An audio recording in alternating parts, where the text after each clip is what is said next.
July is actually the day that war was declared by the Austro-Hungarian Empire on Serbia.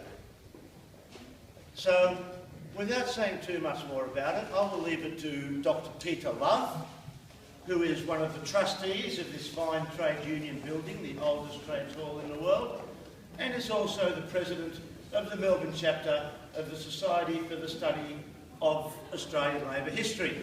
So without further ado, Dr. Love.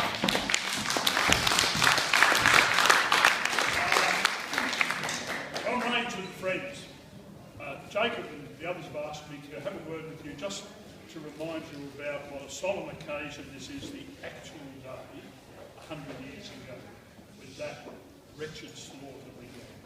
It began with the folly of that declaration of war, which then brought in, of course, Russia on the side of Serbia, and then, of course, Germany on the side of the Austro-Hungarians, and then, of course, the French on the side of the Russians, and then the English on the side of the French, and the whole rolling disaster began to spread across the world. And, of course, Australia, constitutionally, culturally, and in every other way, because in the middle of an election campaign in 1914, the leader of the Labor Party, Andy Fisher, had told the electors that Australia would stand by the mother country to our last man and our last ship. Well, it damn near like that at some stages of the war, it would seem.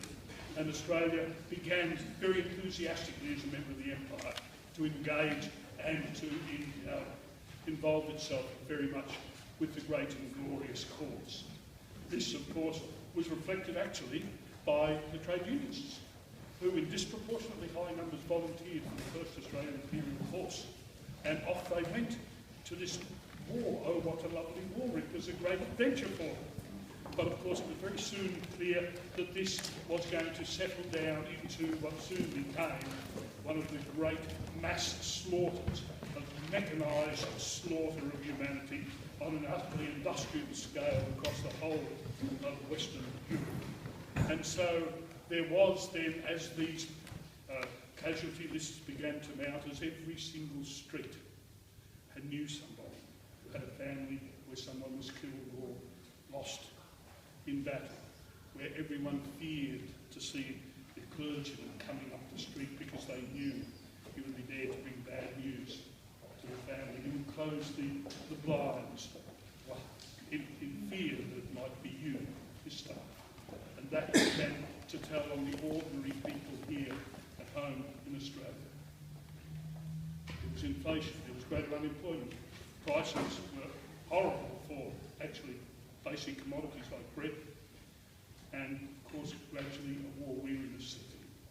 Gradually people began to oppose or be anxious about the war, until eventually at this very place here, when the then Prime Minister, Billy Hughes, decided he was going to ask the people would they allow him to conscript young men to go and fight in that wretched war, then they started in this very building an all-Australian trade union to fight against conscription. And here, right here, is where they fought at that precursor to what became the ACTU later on. They were campaigning actively to get people to say no, don't vote for that war, that blood vote. If you vote for that, you will be condemning some young man to his certain death at the front. And of course, you'll get a lot of that stuff in the show tonight.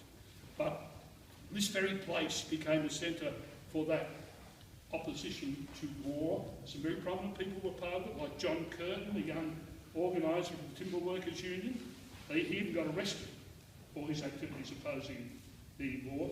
A man who, of course, later on was a Prime Minister during the Second World War. But there was a lot of work happened right here. The police and the military authorities frequently raided this building to get literature which was banned under the most draconian provisions of the War Precautions Act. That sort of thing was very common. And then, remembering that I mustn't go on too long, but this is again, as some would say, almost a bit of a sacred site for the anti-war and peace movement in Melbourne, in Victoria, and indeed in Australia, because as a kind of epicentre, we were at the heart of the anti-conscription, the anti-war movement.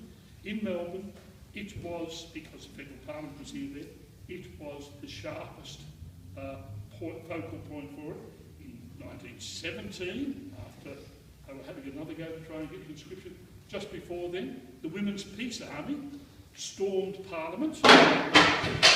They made a right old show of actually scaring a lot of the politicians. And so on it went. And out of this building, a lot of that activism was planned and organised and coordinated. Similarly, in the Second World War, right in this very room where we all are now, at the end of the Second World War, that Arthur Corwell, who was the Minister for Information, he came into this room where they had the radio station for the Labour Party, 3KZ, and he made the official announcement once it had come through that Australia was no longer at war because of victory in the Pacific. And it was here, from this very room, that the people of Australia learned that the Second World War was over. There are some of you here who are old enough to remember our campaigns against the Vietnam War. Again, trades war and the people associated with it, the trade unions, the social movement and peace activists that are always associated around this building and the unions and the labour movement more widely. This place was the place that was the focal point for it all. And of course, as you know, it still is in many ways. So I think it's utterly appropriate that we should have this show here tonight to remember the horrors that began 100 years ago, but also to feel proud that we can fight against this. And even the Labour History Mob are putting on a conference early next year in fighting for peace. So it is something that's worth doing. Think about continuing the fight for peace. This is the place where so much has happened. And this is the place which tonight is hosting such a wonderful show, which I implore you all enjoy it.